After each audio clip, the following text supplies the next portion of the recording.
Hey guys, Sandy here, and I am back up for the Confessions of a Paper Addict Cut File shop. Today I am going to be using this Gumball Machine cut file. I'm super excited to use it. So my kids called Gumball Machines Gumball Maheens back in the day, so that's going to definitely be the title.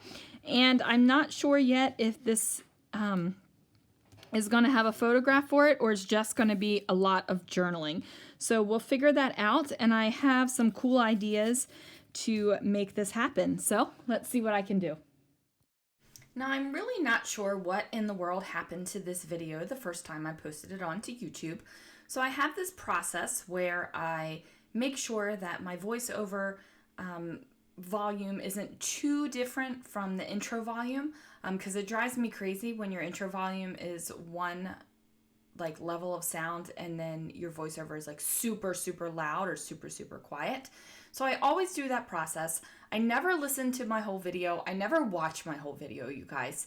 But I do that, and usually that keeps me pretty safe with, my video is okay to post. I have no idea what happened to the actual sound for this video. So I had to re-download it from my cloud, and I am adding sound in. So if you thought you saw this video once on my channel and then it disappeared and now it's back again, that is the reason why. So all of that to say, wow, what a mess. Okay, so what I am doing is I am taking the pieces of the cut file. I put some Wow embossing pad on top of them, and then I am just going to go ahead and emboss each part. Now, because I am embossing such a huge area, and it's not just like a stamped image that I'm embossing, I do take my heat gun and I'll apply it to the back a little bit, and I also apply it to the front, and that way my embossing powder is not going to go flying. I mean, I am messy enough as it is with embossing powder, so I don't need it to fly even more all around. Just a quick tip, I don't know if I cut it out of this video or not, but I do keep a Swiffer dusting thingy handy, and I do dust off the embossing powder with that. It grabs it super easily. You don't have a huge mess, you just have a little mess from when you originally did it. Now I do go ahead and decide to put 2 layers of embossing powder on this, and that is because it is a sparkly embossing powder, and I want that extra sparkle. So when I think of a gumball machine, I think of that bright red, just pretty gumball machine. And as you can see, I did a little bit of a spill right there. So yeah, that was a little bit much to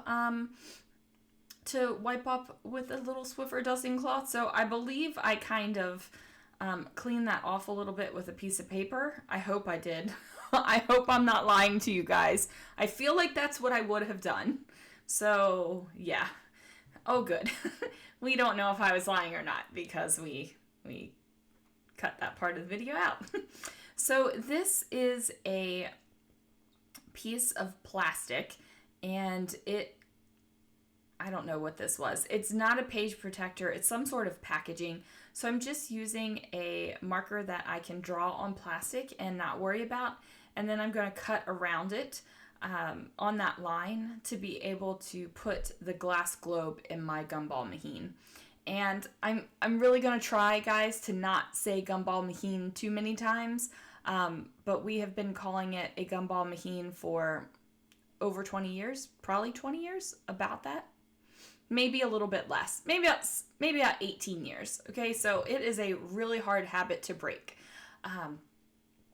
Isn't that funny how things your kids say just stick with you? So we say Gumball Maheen, we say Gazebo, because Alex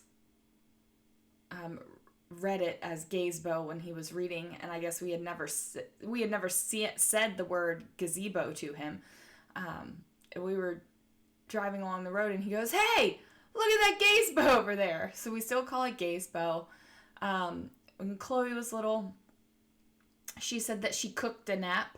So we still cook naps around here. It's just those fun little things that are just around in our family, and they're just fun little things, and they make me feel good. So especially when I'm feeling the empty nest imminent upon me. So yeah, yeah. So anyway, I got the glass globe down, and then I am just adding a little bit of adhesive onto the cut file, and I am using my Nuvo Deluxe adhesive. As long as you don't squeeze the bottle too tightly, it comes out in a pretty fine amount. I'm going to go ahead and place it down on a khaki sheet of cardstock. And that's another thing. For some reason, my mind blanks when I see this cardstock. And even right now, I can't think of the right name for it. And it's just khaki. Like, that's what my mind goes to. So that's what I'm calling it. I am using this deluxe adhesive again to basically do a die cut inlay technique with the cut file. So I embossed all of the pieces. You didn't see that. I only showed you that pretty sparkly red. But I did emboss all of the pieces. I did black embossing powder. I also did 2 shades of silver so that the knob of the machine is a little bit different than the plate right there. And then I'm just piecing them back together like a puzzle. The good thing about this is like a basic cut file shape. I know it is fancy in the fact that it is a gumball machine, but the pieces are not hard to figure out where they go. If you were doing this with more of a fancy type floral design, it might be a little bit more difficult to figure this out. But like I said, this is big basic shapes, really easy to use. So as you can see, I'm just making sure I get enough adhesive down. I probably went a little excessive with the adhesive, but you know, I wanted my machine to stay together. So I went ahead and placed that down there. And I'm really happy. Like, I'm already looking at this and it's already screaming the Gumball machine that I picture in my mind. So, like, ridiculously happy about it. I'm just pushing it down and making sure that it stays down. I am already happy with this. I know that I can get inside of the globe of the machine, and I'm just feeling good about it. There is, what am I doing here? Oh, some of the red color went onto the white cut file part, and I tried to scrape it off a little bit, and I scraped off a little bit of it, but some of it just stayed. Now I am going to actually take care of the gumballs, and this is going to be a little bit weird, I guess. I had this idea in my head to make the gumballs like super shiny. So I take the outline of the gumballs, I place them down on some white cardstock. I probably should have done it on a different cardstock so you could see it a little bit better. I'm taking my Scotch dot runner and I am just putting a very small amount of adhesive, and then I am inlaying the gumballs back into its cut file.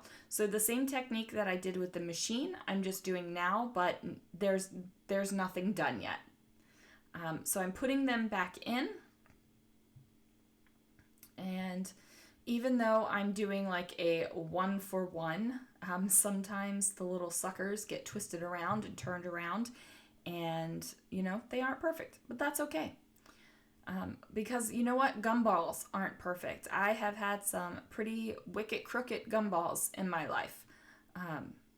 So yeah. Yeah, that's all I got to say about that. It doesn't have to be perfect. So we're going to go ahead and finish inlaying all of these gumballs. And now that they're down, I pull up the outline of the actual cut file. Now, if I was brave, I would have done this right on top of my Cricut mat, but I'm not brave. I'm not brave for that.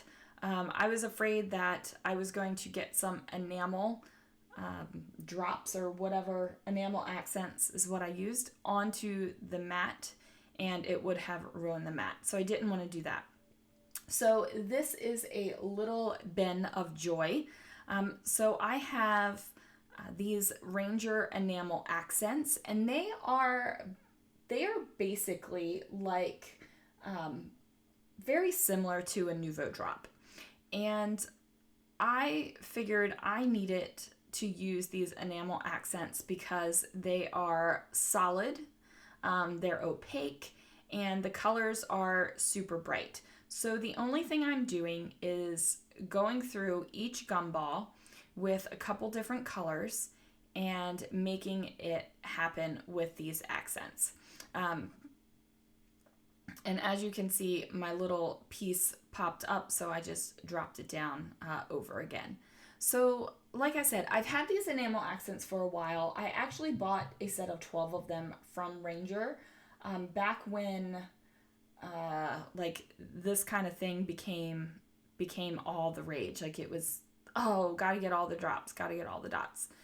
So I did buy a set of 12, and my initial thought to using them was I was going to use them in place of enamel dots, because you and I both know that enamel dots are expensive. And I figured if I bought these colors, I could make my own enamel dots, just like I made my own enamel dots out of perler beads. But let's be real, I use enamel dots more than I either use the perler beads or any kind of drop as enamel dots. They're just easy. And for some reason, when I use that kind of thing, I feel like I want to do more technique-based things. So these are my gumballs, and as you can see, they are super bright and colorful, and you can even see the shine of them a little bit, which is good. I was hoping that the camera would pick it up. So you do get to see the shine of it. I did put adhesive down on that top part, so I did have to pull it back up, but I'm not worried about that whatsoever because I can just add more adhesive and stick it down. So I angled my gumballs so that they weren't really sitting flat, but they were kind of like piled up on one side. And then I'm going to use my Nouveau Deluxe adhesive one more time, and I'm just filling in the little circles so that I can take the enamel dot, look at me calling them enamel dots. The enamel, what are they called again? Enamel accents, gumballs, and just basically fill them in. And I really, really like how this turned out, guys. Like I am super happy with this layout. Ultimately, this layout does not have photos, and that is not because of lack of trying on my part. I know I have photos of my kids with gumball machines. I know I do. We also have video where they opened up a Christmas present and Lana yells, "It's a Gumball Machine!" So, and like you can see in the video, I'm taking pictures. So I know that the photos are there. I know that they aren't scrapbooked yet. I just don't know where they are. And I went through a good portion of my photos looking for it, and that's okay. So what I'm going to do is just use this as a page with journaling on it, and then maybe do an insert with some photos on like a 6x12 page protector or something like that. I really don't have a problem with scrapbooking layouts that don't have photos. I know that might seem counterintuitive to some people, but to me it works out great. I enjoy it, so that works. I did go to my Cricut and cut out the words Gumball Maheen, and then I decided to trim off that khaki cardstock a little bit and mat it on the black. I felt like that just finished off the page and the layout wasn't just kind of like loose and going out into everywhere. Oh, look at this. I'm super happy with how this turned out, guys. Like, super happy. If you are interested in getting your own Gumball Maheen cut file or any of the other cut files that have been released this month, and there are a lot, you guys, and still more releases to come. So it is the 1-year birthday for Confessions of a Paper Addict. And if you are not a member of the Facebook group, you should get yourself over there and become a member. We have challenges going on right now. We have live scrapbooking on the weekends, so you can scrap along with the members of the design team. And we just have lots of fun, and there's freebies over there, just a good time. So the link would be down below, so make sure you join that. And then I am covering up this little cut bit with washi tape because that is what I do. So that is covered up. I'm feeling good about that.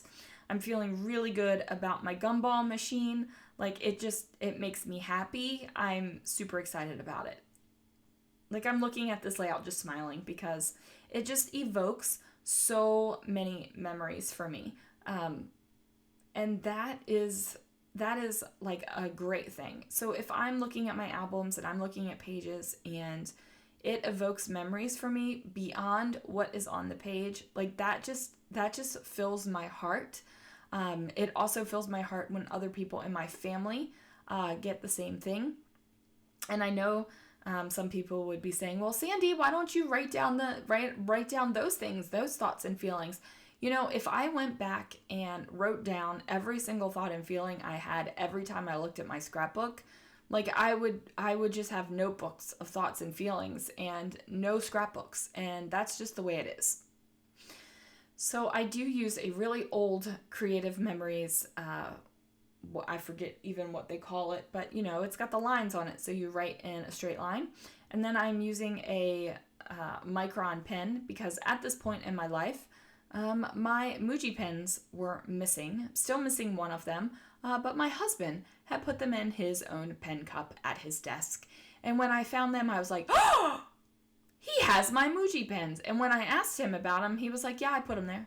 And I was like, what? They're my pens. He's like, yeah, they're nice pens. I'm like, no kidding, buddy. That's why I use them in my scrapbooking, because they're nice pens.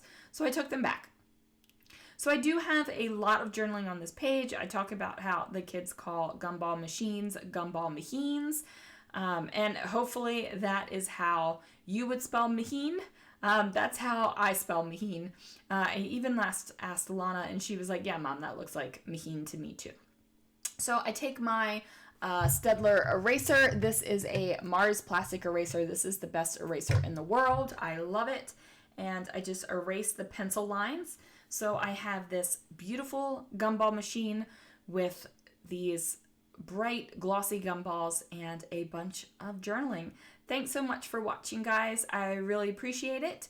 I will see you guys again really soon for another video. And like I said, make sure you join the Confessions of a Paper Addict Facebook group. And just, you know what? Just have a great week, you guys. Like, do all the scrappy things. Do all the scrappy things.